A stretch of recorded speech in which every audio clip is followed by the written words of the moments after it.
بيبدأ فيلمنا في عالم خيالي وبنشوف الوحوش الضخمة والمفترسة وهي عايشة مع البشر عادي، وبنلاحظ برج كبير موجود في الصحراء بيصدر منه ترددات. وفي الوقت ده بتكون في سفينة بتعوم في أمواج من الرمال، وبيكون قائد السفينة دي واحد اسمه ديلان، والسفينة كانت متجهة ناحية البرج. لكن فجأة بيهجم على السفينة وحش عملاق اسمه ديابلس، ومش بيكون عايزهم يوصلوا للبرج، وبيحاول إن هو يدمر السفينة. وديلان بيحاول إن هو يغير اتجاهه علشان يهرب من الوحش ده. وبنشوف شخص موجود على السفينة بيحاول إن هو يساعد بنته وينقذها من الموت، لكن للأسف الشخص ده بيتخبط في برميل وبيقع من السفينة. بعدها بنروح لسطح الأرض وبنشوف فريق قوات أمنية، واللي بتكون مسؤولة عنهم واحدة اسمها نيتالي، وبنعرف إن هم في مهمة بحث عن فريق تاني تبعهم اختفى من فترة، وكان كل اللي معاهم هو تسجيل صوت للفريق ده. وبيقرروا إنهم يمشوا مع آثار المدرعات اللي كان راكبها الفريق. وفي وقت ما كانوا ماشيين بيشوفوا كلام مكتوب على أحجار كبيرة، لكنهم مش بيقدروا يفهموا اللغة اللي مكتوب بيها الكلام ده. وبعد كده آثار المدرعات دي بتختفي وهم في نص الطريق، وما كانش فيه أي علامة هتدلهم على الطريق اللي هيمشوا فيه. وبيقفوا في نص الطريق وما كانوش عارفين هيمشوا ازاي، وفجأة بيلاقوا عاصفة رملية ضخمة جاية لهم في الطريق، وبيكون فيها برق جاي عليهم من بعيد،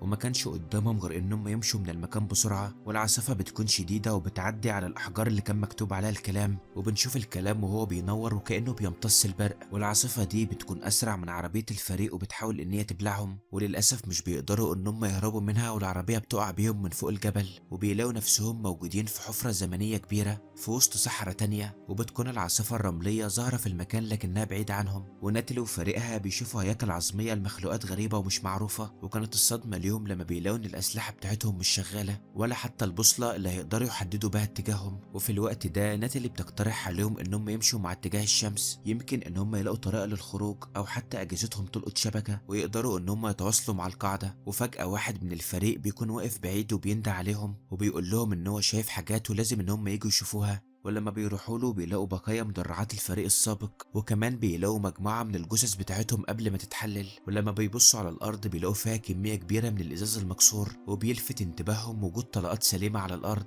وده معناه إن أفراد الفريق كانوا بيدافعوا عن نفسهم قدام شيء مجهول، وللأسف ملحقوش واتقضى عليهم. وناتالي وفريقها بيقرروا إنهم يمشوا من المكان بسرعة، وفي نفس الوقت بيكون في صياد بيراقبهم من على بعد، وبيفضلوا مكملين مشي لحد ما بيلاقوا هيكل عظم الكائن ضخم جدا مش بيقدروا إن هم يتعرفوا عليه. وساعتها الصياد بيضرب عليهم رمح، والفريق بيرد عليه وبيضربوا عليه نار، لكن ناتالي بتأمرهم ان هم ما يضربوش عليه نار، وبتفهم ان الرمح ده اشاره ليهم بانهم في منطقه خطر. وساعتها بيظهر الوحش ديبلس وبيبدا ان هو يهاجمهم، وناتالي وفريقها بيجروا منه بسرعه، وافراد الفريق بيضربوا عليه نار، لكن ديبلس مش بيتاثر وبيمسك العربيه وبيحدفها في صخره. وللاسف واحد من الفريق بيموت، وبيفضلوا مكملين جري، لكن الوحش بيمسك واحد منهم وبيطعنه بقرونه. وقبل ما يموت الشخص ده بيحدف على ديبلس حزام ناسف، لكنه برضه مش بيقدر ان هو يقضي عليه ويقتله. وبيفضل الوحش مكمل هجوم على ناتالي والفريق اللي معاها، لحد ما الصياد بيتدخل وبيضرب سهم ناري على الوحش علشان يعطله ويساعد الفريق في الهروب. وبعدها الفريق بيقدر انه يدخل كهف، والوحش ما كانش قادر يدخل بسبب حجمه الضخم، وفي الاخر بيزهق وبيسيب المكان وبيمشي. وبعدها بنلاقي بنت من ضمن فريق ناتالي بتقول لهم انهم اتحكم عليهم بالموت في الكهف ده، وان مفيش اي امل انهم يعيشوا بعد المعركه اللي شافوها مع الوحش. وناتالي بتحاول ان هي تهديها وبتعرفها انهم اكيد هيلاقوا حل للخروج من العالم ده، وبتاكد لها انهم هيقدروا يوصلوا لارضهم تاني لانهم عمرهم ما يستسلموا. وفجاه ناتالي بتلاقي وحش ضخم بيلف حوالين جسمها، وبيطلع ان الوحش ده عنكبوت عملاق عايش جوه الكهف ده. ولما العنكبوت بيطعنها الفريق بيضربه بالنار، والعنكبوت بيخاف وبيجري، وعلى طول ناتالي بتقع على الارض وبتفقد الوعي. وبنشوف افراد الفريق وهم بيحاولوا يفوقوها، لكنها للاسف مش بتفوق، والفريق بيفتكر ان هي ماتت. وفجاه العنكبوت بيرجع تاني وبيكون معاه مجموعه كبيره من العناكب، وما كانش قدام الفريق غير ان هم يضربوهم بالنار. ولما بيعرفوا ان هم مش هيقدروا يخلصوا عليهم بيضطروا ان هم يخرجوا من الكهف بسرعه وبيسيبوا ناتالي لوحدها. وفي الوقت ده بيكون الصياد لسه متابعهم وبيضرب اسهم ناريه على العناكب علشان يساعدهم في الهروب، لكنه بيلاقي عنكبوت بيطارده والصياد بيفضل يجري منه. وبعدها بنشوف باقي الفريق وهو لسه بيهرب من العناكب، وللاسف بنشوف عنكبوت بيمسك واحد منهم وبيخلص عليه، وبيقدر الصياد ان هو يهرب من العنكبوت اللي كان بيجري وراه، وبيدخل جوه مكان في الكهف وبيستخبى فيه. بعدها ناتالي بتحاول ان هي تستعيد وعيها، وبتسمع اصوات صراخ فريقها وهم بيجروا من الوحوش، وفجاه بيظهر قدامها عنكبوت عملاق، ومن خوفها بتفقد وعيها تاني. ولما بتفوق المره دي بتلاقي نفسها جوه شبكه العنكبوت، وبتقدر ان هي تقطع شبكه العنكبوت اللي قدامها وبتخرج منها، وبتلاقي في المكان مكان هياكل عظمية، وكانت الصدمة ليها لما بتشوف 2 من فريقها مقتولين من العناكب.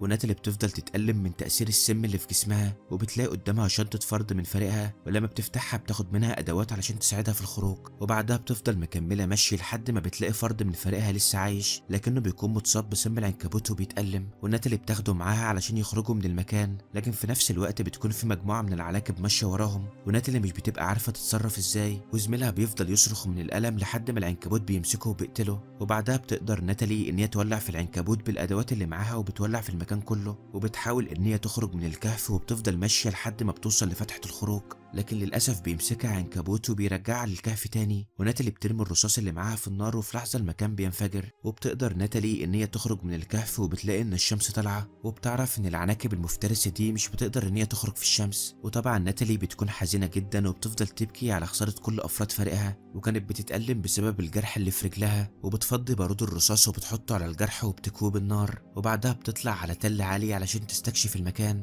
وكانت الصدمة ليها لما بتلاقي نفسها في وسط صحراء ملهاش نهاية، وبتشوف على بعد العاصفة الرملية والبرج الغامض اللي معتقدة ان هو يرجعها للعالم بتاعها. وبتفضل ترمي احجار على الارض لانها كانت خايفة من ظهور الوحوش تاني. وفجأة بتسمع صوت الوحش ديبلس وهو بيطلع صوت عالي ومخيف جدا، وبتقدر ناتالي ان هي تستخبى منه، والوحش بيعدي من غير ما يشوفها وبيرجع ينام في الرمل تاني. وبعدها ناتالي بتفضل ماشية بين الصخور لحد ما بتلاقي حطام سفينة قديمة، ولما بتلاقي برميل بتجري عليه لانها بتفتكر ان هو في مية، لكنها للاسف لما بتوصل له بتلاقيه مليان رمل، وكانت خلاص حاسة ان هي هتموت من العطش. وبنشوف الصياد تاني وهو بيراقبها، وبعدين بيهجم عليها وبيهددها ان هو هيقتلها، لكن ناتالي بتدافع عن نفسها، وبيبداوا هما الاتنين معركة قتالية، وكل واحد فيهم بيستعرض مهارته. وناتالي بتقدر ان هي تطعنه في كتفه، والصياد بيفضل يضرب فيها لحد ما بتفقد الوعي، وبياخدها معاه للكهف بتاعه. لكن ناتالي بتوقع نفسها على الارض وبتاخد قطعة ازاز من غير ما الصياد ياخد باله، وبعد كده بيقومها وبيبقى عايز يوصلها للكهف بسرعة قبل ما يجي الليل والعناكب تظهر. ولما ناتالي بتوصل معاه للكهف بتفضل تتفرج عليه، وبتلاحظ ان الصياد عايش في الكهف ده من زمان لان الكهف فيه ادوات كتير، وبتعرف كمان ان هو بيتغذى على الطحالب والميه، ومش بيرضى ان هو يدي ناتالي ميه تشرب على الرغم انها كانت هتموت من العطش. وبنشوف العناكب وهي واقفه فوق كهف الصياد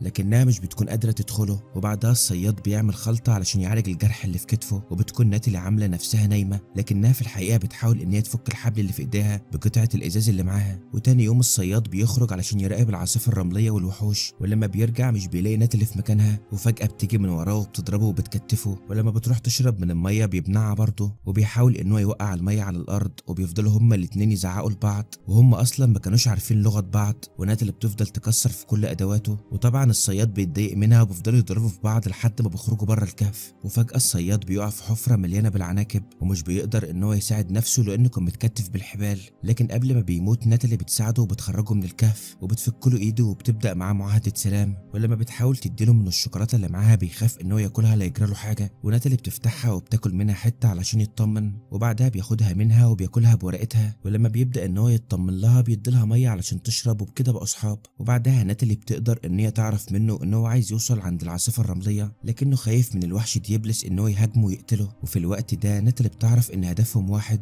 وهو الخروج من عالم الوحوش، وبتقترح على الصياد ان هم يروحوا للعربيه اللي كانت راكباها مع فريقها ويجيبوا منها الاسلحه. وكانت الصدمه ليها لما الصياد بيعرفها ان الاسلحه دي ملهاش اي لازمه وانها مش هتعمل اي حاجه مع الوحش ديبلس، وبيعرفها ان هو عنده خطه ممكن تنجح لو نفذوها. وبيبدا ان هو يشرح لها الخطه دي وبيقول لها ان هم يحاولوا يقتلوا عنكبوت وياخدوا منه السم، وساعتها هو ده هيبقى سلاحهم في قتل الوحش. وناتالي بتوافق على خطته وبتقول له ان هي هتكون الطعم علشان العنكبوت يجي، وفعلا بتروح بعد الغروب وبتقف بين الصخور وبيشوفها عنكبوت كبير وبيجري وراها، وناتالي بتكون عايزه توقعه في الفخ، والصياد بيكون فوق التل وبينزل على العنكبوت بسيفه وبيقسم دماغه نصين، وبعدها بياخد الجزء اللي في السم وبيرجع تاني على الكهف بتاعه. وتاني يوم بياخدوا سم العنكبوت وبيربطوه في الاسهم، وبعدها بيروحوا على حطام السفينه وبيصنعوا سلاح علشان يساعدهم في خطتهم. وبعد كده الصياد بيدي ناتالي اسلحه علشان تبقى معاهم في مواجهه الوحش، وبعدها بيرموا برميل على مسافه بعيده علشان يصحوا ديبلس، وفعلا الوحش بيظهر وبيبدا ان هو يهاجمهم، وناتالي والصياد بيجروا في اتجاه المدرعه، لكن فجاه الوحش بيختفي تاني تحت الرمل وهما الاتنين بيفضلوا واقفين في مكانهم. وناتالي بتجري بسرعه علشان تجيب باقي الاسلحه، وفي الوقت ده الصياد بيفهم ان هم لا يكونوا اتطعموا في المرة دي،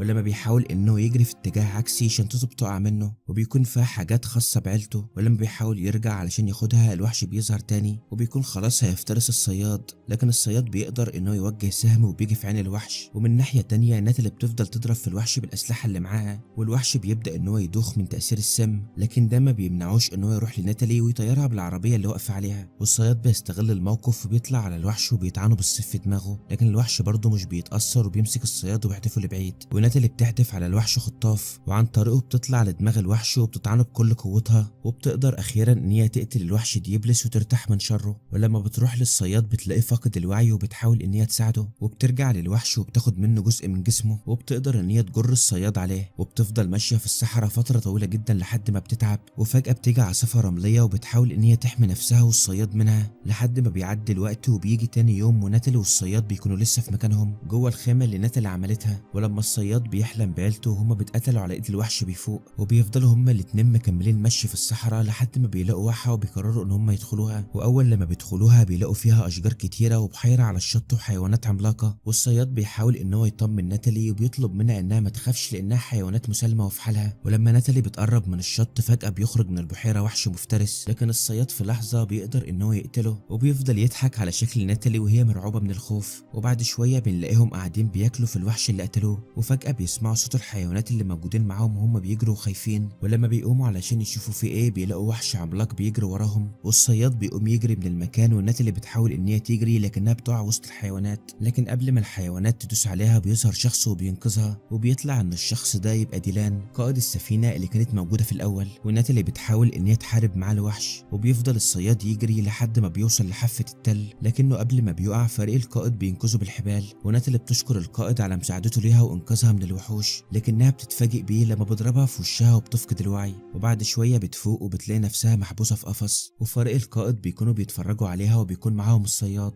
وفي الوقت ده ناتالي بتعرف ان هي وقعت في فخ، وبتحاول ان هي تفكر في اي طريقه علشان تطلع منه، وبتلاحظ وجود فتحه صغيره في ارض القفص اللي محبوسه فيه، وبتمسك كرسي وبتحاول ان هي تكسر في الفتحه والقفل كمان. وبعد شويه بتقدر ان هي تخرج من القفص وبتلاقي نفسها جوه مطبخ، وبيكون جواه مخلوق عجيب اسمه بليكو. واول لما بيشوفها بيطلب منها ان هي ما تلمسش اي حاجه في المطبخ، وبنعرف ان هو يبقى طباخ السفينه. وبعدها الصياد بيجي وبياخدها يوديها للقائد ديلان، ولما ديلان بيشوفها بيعتذر لها على تصرفه معاها وبيفك لها الكلبشات، وبيقول لها ان هو عمل كده لانه خايف على العالم بتاعه ان هو يتاثر بالعالم بتاعها، وبيعرفها ان هي مش اول واحده منهم تيجي للعالم بتاعهم، وان هو اتعلم لغتهم من الناس اللي جم قبلها قبل كده. ولما ناتالي بتساله عن البرج الغامض اللي موجود في المكان، ديلان بيعرفها ان البرج ده يبقى هو المسؤول عن السفر لو عايزه تروح العالم تاني، وبيقول لها كمان ان هو من عالم قديم جدا لكنه فيه تكنولوجيا متطوره وخطيره، وللاسف التكنولوجيا دي اتقلبت على العالم بتاعها، وان حاول اكتر من مره ان هو يروح للبرج لكن الوحش ديابلس كان بيمنعه وتسبب في موت صاحبه اللي وقع من السفينه. وديلان بيقرر ان هو يرجع ويحاول يوصل للبرج تاني، لكن بيعرفها ان في قدامهم وحش عملاق واخطر من ديابلس وهو الوحش اللي بيحرس بوابه البرج. وديلان بيعقد اتفاق مع ناتالي انها تخلصه من الوحش ده في مقابل ان هو يرجعها للعالم بتاعها تاني، وطبعا ناتالي بتقبل بالاتفاق ده وبتوافق عليه على طول. وتاني يوم بنشوف ناتالي وديلان وباقي الفريق بيتسلقوا الجبل، وبعد يوم كامل بيقدروا ان هم يوصلوا للبرج، لكنهم بيكتشفوا ان البرج ده مبني على صخور بركانيه وده بيتسبب في تزويده دايما بالطاقه. وبعدها بيقدروا يشوفوا البوابه الزمنيه، وديلان بيلاحظ كميات كبيره من الازاز المكسور على الارض، وده معناه ان الوحش حارس البوابه موجود في المكان، وبيطلب من باقي الفريق ان هم يستعدوا للمواجهه. وفجاه بيظهر الوحش وبيبخ فيهم نار وبيقدر ان هو يحرق 2 من الفريق، وديلان وباقي الفريق بيشغلوا اسلحتهم وبيبداوا ان هم يحاربوا الوحش ده، وبتدور بينهم معركه شرسه، لكن الوحش بيكون اقوى منهم. وناتالي بتفضل تحارب فيه لحد ما بيجري وراها وبيبخ عليها نار، وبتجري بكل قوتها وبتقدر ان هي تنط في البوابه الزمنيه وبترجع للعالم بتاعها تاني. وبعد كده قوات الامن بتستقبل ناتالي اللي بتكون في حاله سيئه جدا، وبيعرفوها ان هم بقالهم اسبوعين كاملين بيدوروا عليها وبنقولها للطياره علشان يعالجوها. وفجاه الوحش بيخرج من البوابه الزمنيه وبيقدر انه يهجم على المدرعه وياكل الجنود، وكمان بيوقع الطياره اللي فيها ناتالي وبيدمر كل شيء حواليه. لكن ناتالي بتقدر ان هي تنجي من الطياره وتنزل سليمه، وبتقرر تاني ان هي تحارب الوحش لاخر لحظه في عمرها، وبتاخد شعلات من الطياره اللي اتدمرت وبتجيب خطاف، وبتقدر من خلاله ترمي شعله في بق الوحش قبل ما يبخ ناره، والنار بتمسك فيه لكنه للاسف برضه مش بيموت. وبعدها بتتفاجئ بالصياد اللي وصل لها وبيحاول يساعدها، وبيرمي على الوحش اسهم ناريه، وبعد محاولات كتيره بيقدروا ان هم يموتوه. وبعدها ناتالي بتلاقي ديلان قدامها وبيعرفها ان هو مش هيسمح للوحوش دي ان هي تدمر العالم بتاعه تاني. وفي وقت ما كانوا بيتكلموا بيلاقوا البرج بيفتح بوابة زمنية تانية وبيظهر وحش جديد، وما كانش قدام ناتالي غير ان هي تاخد قرار ان هي ترجع معاهم تاني للعالم بتاعهم علشان تحارب معاهم كل الوحوش اللي بتظهر. وبنشوف كل واحد فيهم هو شايل الوحش ومتوجه للبوابة الزمنية، وبيظهر بليكو وبينضم معاهم هو كمان. وفجأة بيشوفوا شخص غامض واقف فوق التل وبيراقبهم من بعيد. وبكده بيكون خلص الجزء الاول من الفيلم، ويا ريت لو حابين ان انا اكمل الجزء الثاني تكتبوا لي ده في التعليقات، وما تنسوش انكم تشتركوا في القناة وتفعلوا زر الجرس علشان يوصل لكم اشعار باقوى ملخصات الافلام اللي بتنزل على قناتي. وتحياتي لكل اخ واخت متابعيني، يلا سلام.